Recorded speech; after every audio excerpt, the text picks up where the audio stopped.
2:14 a.m. The Black Sea, 43 degrees north latitude, 33 degrees east longitude. The Black Sea is 1,175 kilometers long and 611 kilometers wide at its broadest point. It is enclosed. There is one exit: the Turkish Straits, the Bosphorus, the Sea of Marmara, the Dardanelles. A naval force entering the Black Sea through the Turkish Straits does so with the knowledge that its exit route is the same as its entrance route, that the surrounding coastline belongs to a mix of NATO members and adversarial states, and that the geographic confinement of the operating area eliminates the open ocean maneuvering room that carrier strike groups depend on for threat geometry management.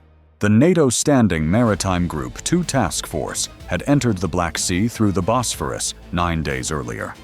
Its composition: USS Porter and USS Donald Cook, 2 Arleigh Burke-class guided missile destroyers providing the task force's primary air defense and Aegis BMD capability. HMS Dragon, a Type 45 destroyer carrying the PAM's Aster-30 air defense system optimized for exactly the high-speed maneuvering target category that the Kinzhal represented. HMCS Fredericton, a Halifax-class frigate. TCG Kemal Reis, a Turkish Meko-class frigate providing theater-specific environmental expertise and liaison with Turkish coastal surveillance infrastructure.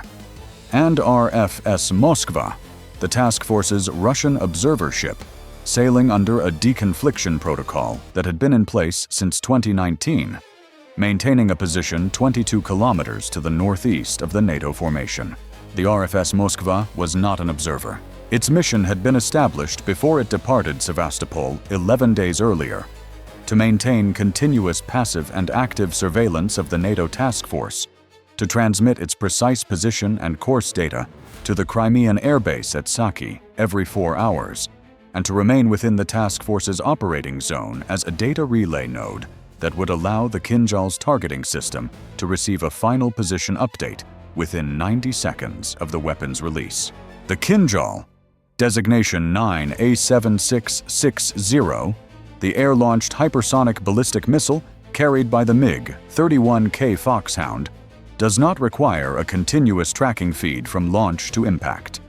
It requires 2 data points: a launch solution at the moment of release, and a terminal update within the final 30 seconds of flight that corrects for any target movement since the initial solution. RFS Moskva provided the second data point. At a terminal approach velocity of Mach 10, the Kinzhal covered 22 kilometers in approximately 6 seconds. The update window was sufficient. At 2:14 a.m., 2 MiG-31K aircraft took off from Saky Air Base on the Crimean Peninsula on headings that took them northeast over the Black Sea, climbing to 18,000 meters altitude. At 18,000 meters, the MiG-31K's radar cross-section remains within the detection envelope of the NATO task force's SPY-1 and SAMPSON radar systems. The aircraft were visible.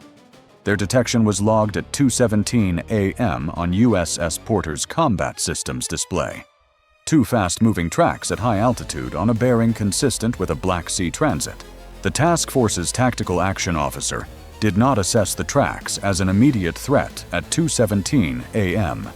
2 MiG-31K aircraft in the Black Sea airspace was not an anomalous event. The aircraft type operated regularly over the Black Sea as part of Russia's standard patrol and reconnaissance activity. The assessment changed at 2:21 a.m. At 2:21 a.m., the 2 MiG-31K tracks separated from their transit heading and turned southwest, directly toward the task force's position.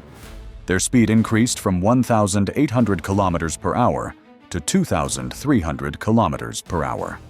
The SAMPSON radar on HMS Dragon calculated their intercept timeline at current speed, approximately 11 minutes to weapons release range.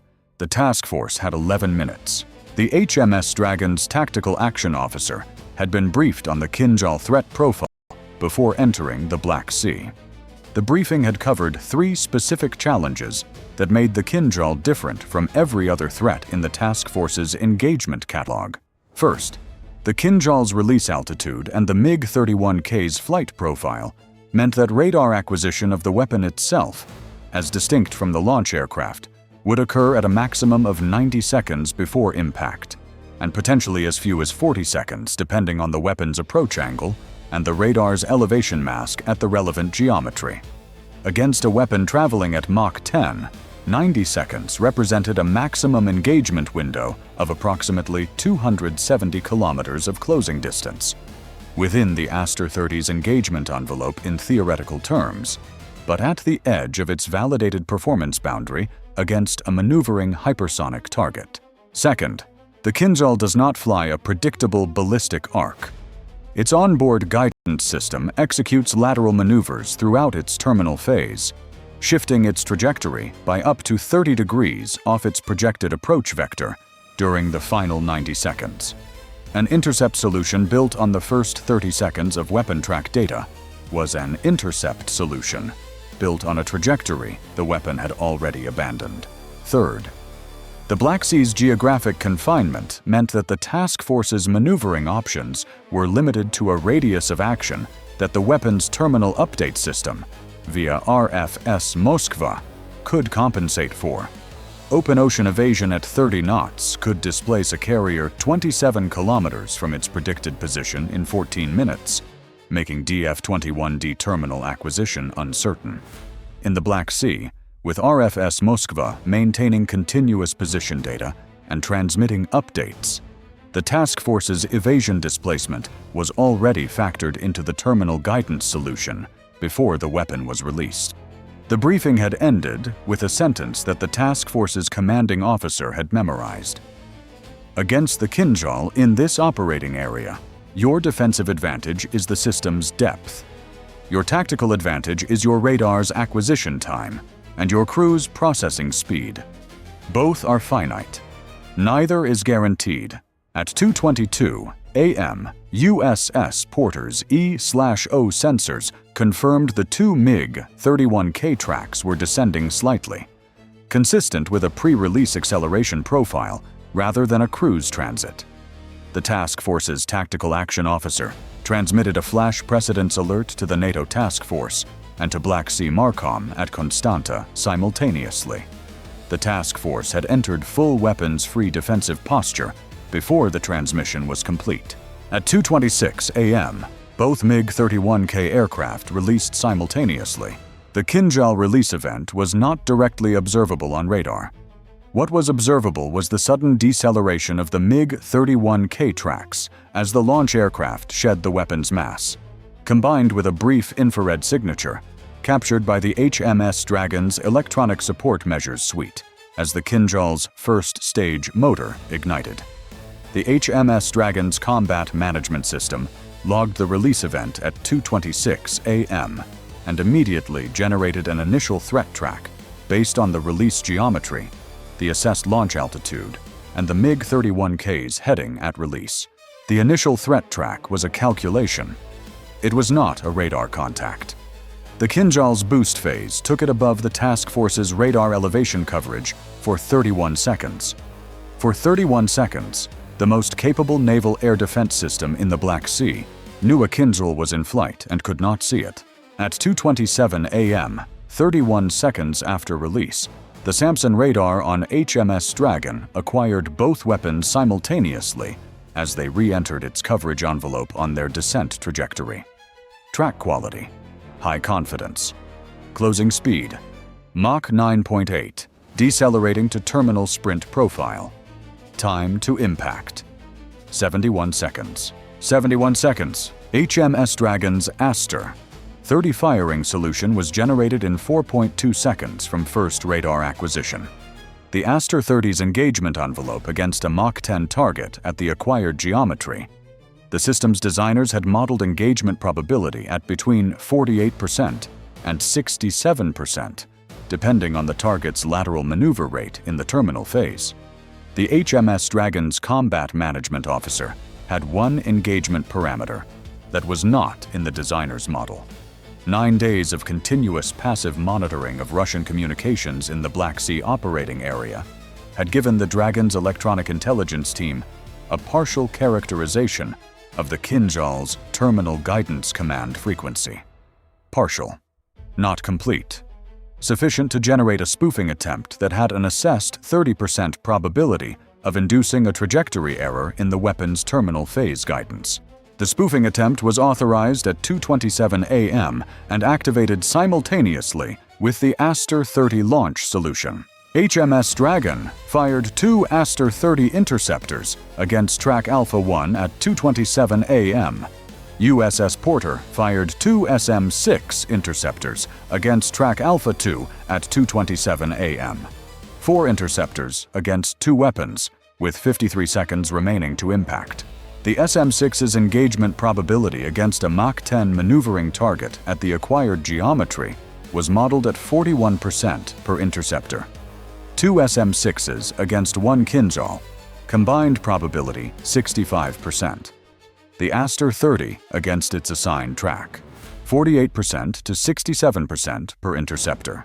2 interceptors engaged. Combined probability 73% to 89%. Neither number was high enough to accept as certain. Both numbers were all the task force had. The electronic spoofing transmission from HMS Dragon's electronic warfare suite reached the Kinzhal guidance frequency band at 2:27 a.m. Its effect on Track Alpha 1 was not immediately determinable from the weapon's radar return. The SAMPSON system was tracking the lateral deviation from the weapon's projected trajectory as its primary indicator of spoofing effectiveness. At 2:28 a.m., Track Alpha 1 showed a 4-degree lateral deviation from its projected descent vector, consistent with either a planned terminal maneuver or a spoofing-induced guidance error. The deviation was not sufficient to take the weapon outside the Aster-30 interceptor's guidance envelope. It was sufficient to reduce the intercept geometry quality from optimal to degraded. The first Aster-30 interceptor reached Track Alpha 1 at 2:27 a.m., 44 seconds after Kinzhal release, 27 seconds before projected impact. Direct hit was not achieved. The Aster-30's proximity fuse detonated within 8 meters of the Kinzhal's airframe. At Mach 9.8, the fragment pattern from the Aster-30's warhead crossed the Kinzhal's path. The Kinzhal's guidance section sustained fragment damage. Its trajectory deviated 14 degrees. It continued descending.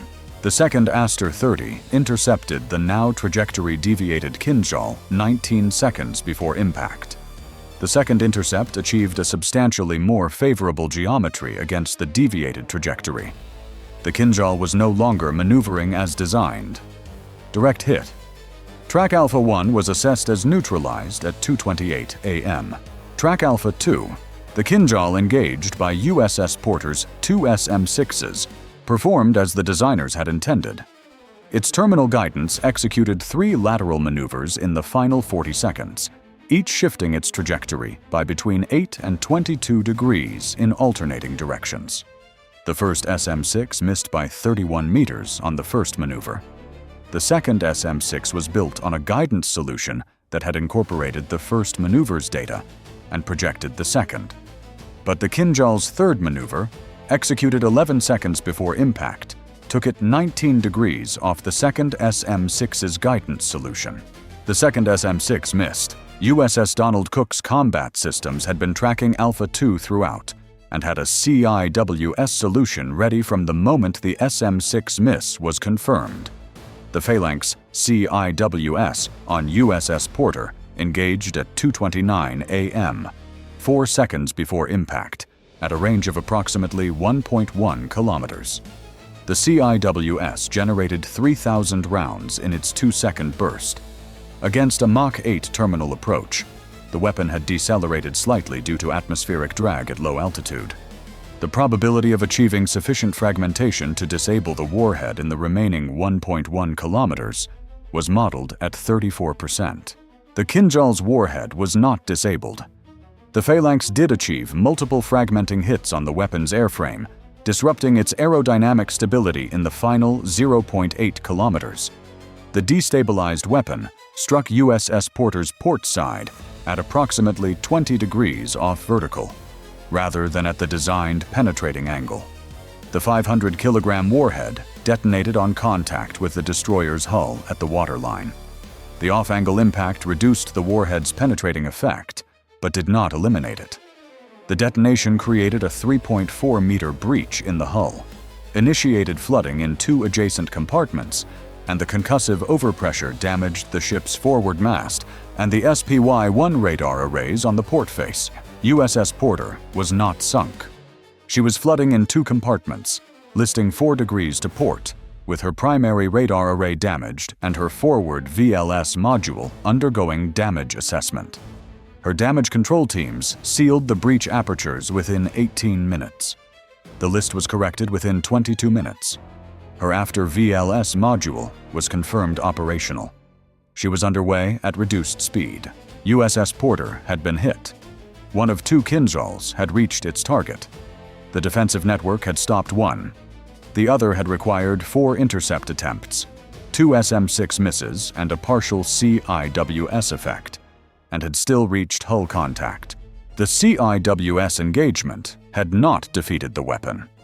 It had changed the impact geometry enough that the outcome was damage, rather than the through-hull penetration the weapon was designed to achieve.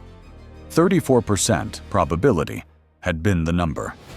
The outcome had been inside the 34%. The Kalibr component of the operation activated at 2:19 a.m., 7 minutes before the Kinzhal release, routing from 2 Kilo-class submarines that had been positioned in the Black Sea's deeper western basin for 11 days.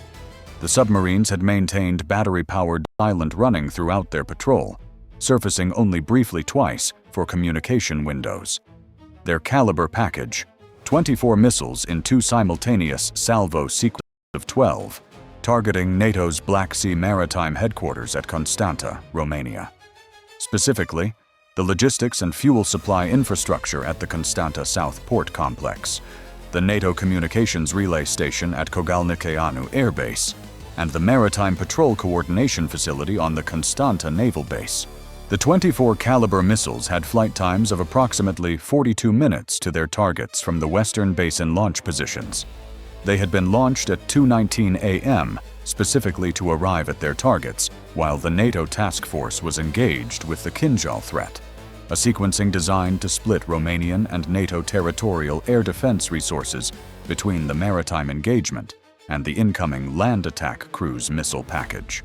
The Romanian Air Force's F-16C squadrons at Mihail Kogalnikeanu Air Base had been at elevated alert since 2:09 a.m., when the intelligence picture indicating imminent Kinzhal employment had been transmitted to all Black Sea theater commands. At 2:26 a.m., simultaneous with the Kinzhal release, the Kalibr track data began appearing on Romanian air defense radar from the western direction. 4 F-16C aircraft on ground alert were airborne within 6 minutes. The Kalibr's terrain-following flight profile at 50 to 150 meters altitude made it a technically demanding intercept target for the F-16C's AIM-120D AMRAAM. The same low-altitude clutter environment challenge that had complicated F/A-18F intercepts in the Arabian Sea scenario.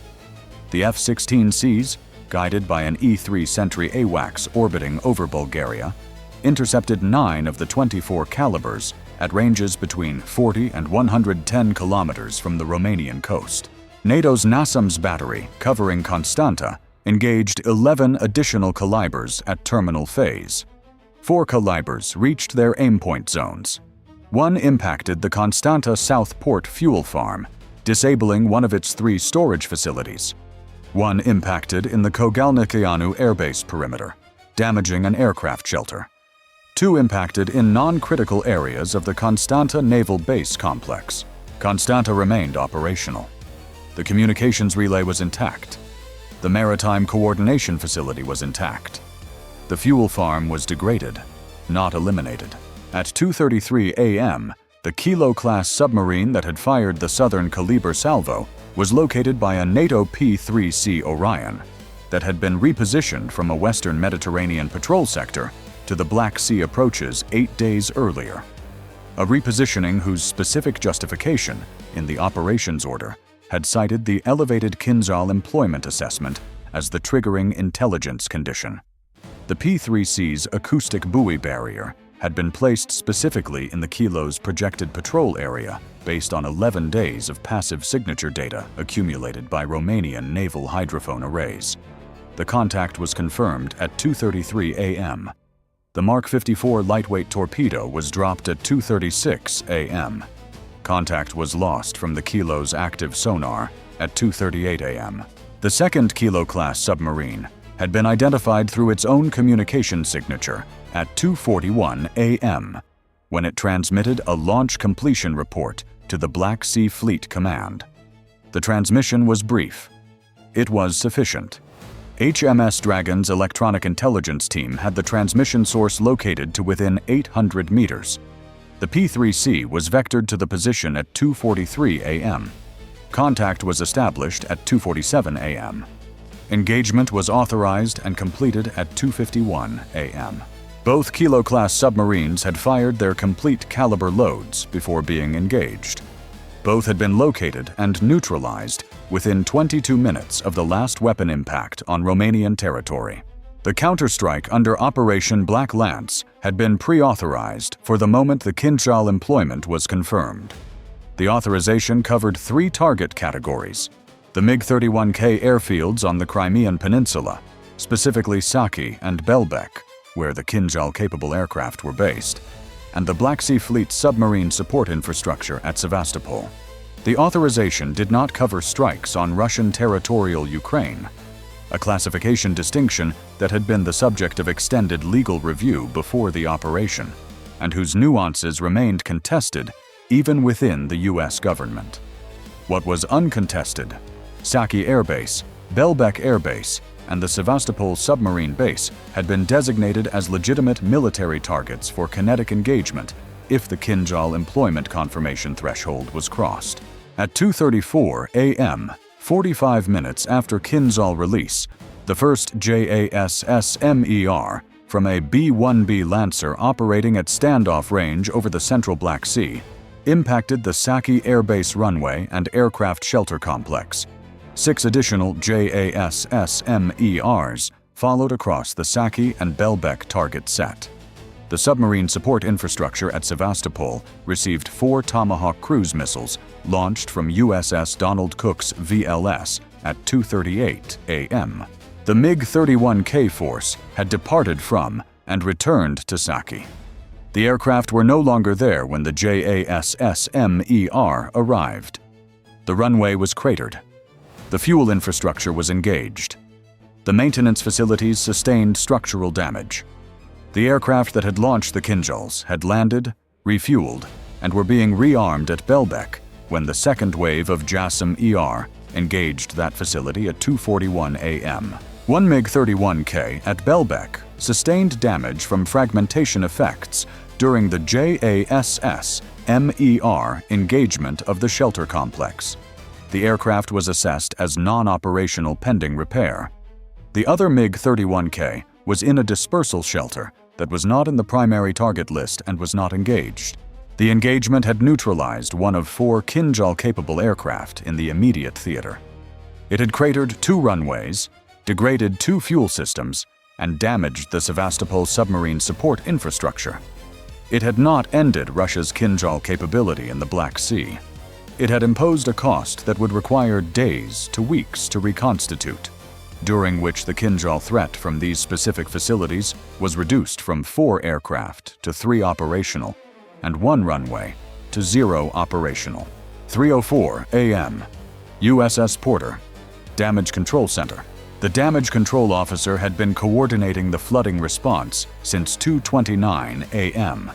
35 minutes of simultaneous compartment isolation, pump activation, and structural assessment in conditions where the ship's 4-degree list made every surface an inclined plane.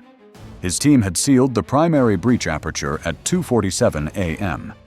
The secondary aperture had required an improvised patch using pre-positioned materials that the team had staged before the operation began. The improvised patch held under hydrostatic pressure at 2:58 a.m. At 3:04 a.m., he transmitted the initial stability assessment. Flooding contained, Structural integrity sufficient for 18-knot sustained speed. No immediate risk of progressive flooding under current conditions. The ship needed a harbor for full damage assessment. The ship did not need emergency assistance to reach one. He logged the transmission time and moved to the next item on his assessment board. Time from Kinzhal release detection to last weapon impact, 3 minutes. Time from Kalibr launch detection to last Romanian territory impact, 51 minutes. Time from engagement initiation to confirmed submarine neutralization, 37 minutes. Russian weapons employed: 2 Kinzhal hypersonic ballistic missiles, 24 Kalibr land attack cruise missiles. Total, 26 systems. Kinzhal intercept results: 1 of 2 neutralized by Aster-30 intercept, assisted by partial electronic spoofing effect that degraded weapon trajectory precision. 1 of 2 reached hull contact with USS Porter. CIWS engagement achieved impact angle deviation, reducing penetration effect from designed to degraded. Kalibr intercept results: 9 of 24 intercepted by F-16C AMRAAM engagement. 11 of 24 intercepted by NASAMS terminal defense. 4 of 24 impacted Romanian targets. Overall Kalibr intercept rate, 83.3%. Physical effects: USS Porter, waterline breach, 2 compartments flooded and sealed. Forward SPY-1 array damaged. After VLS operational, speed reduced, underway toward Bosphorus for assessment. Constanta South Fuel Farm, 1 of 3 storage units disabled. Saky Air Base perimeter, 1 aircraft shelter damaged. Constanta Naval Base, 2 peripheral impacts, coordination facilities intact. Counter-operation Black Lance, 7 JASSM-ER against Saky and Belbek Air Base infrastructure. 4 Tomahawk against Sevastopol submarine support facilities. Total counterstrike cost, $290 million. Total engagement cost, including all defensive interceptors, $1.1 billion. Russian assets neutralized. 2 Kilo-class submarines rendered inoperable following magazine expiration. 1 MiG-31K non-operational from fragmentation damage at Belbek. Saky and Belbek runway and fuel infrastructure engaged. Sevastopol submarine support partially engaged. U.S. and NATO personnel, 7 U.S. service members aboard USS Porter, injured from blast and fragment effects of the Kinzhal impact. None assessed as life-threatening. The Black Sea engagement had been the most compressed in timeline of any scenario in this series. 26 weapons, 1 of which hit, in under 4 minutes of active engagement. It had also been the engagement where the defensive network had come closest to the limit of what its designed performance envelope could achieve. 1 Kinzhal out of 2 had been stopped by a 2-intercept sequence, where the first intercept had been a near miss that altered the weapon's trajectory sufficiently for the second intercept to achieve a direct hit. The margin between the Aster-30's proximity detonation and a trajectory deviation that fell outside the second interceptor's envelope was measured in meters and degrees of fragment distribution pattern. The phalanx CIWS had not stopped the second Kinzhal. It had changed the impact angle by enough that a through-hull penetrating detonation became a hull breach detonation. The margin between those 2 outcomes was 20 degrees of approach angle, and the structural difference between a ship that sinks and a ship that limps to port. USS Porter was limping to port. That distinction had cost 7 injured sailors and a $2.1 billion destroyer operating at degraded capacity. It had been purchased with a 34% CIWS engagement probability, and the physical fact that 3,000 rounds of 20 mm in 2 seconds does not stop a Mach 8 missile, but it can rearrange its terminal geometry. The margin had held by 20 degrees and 34%.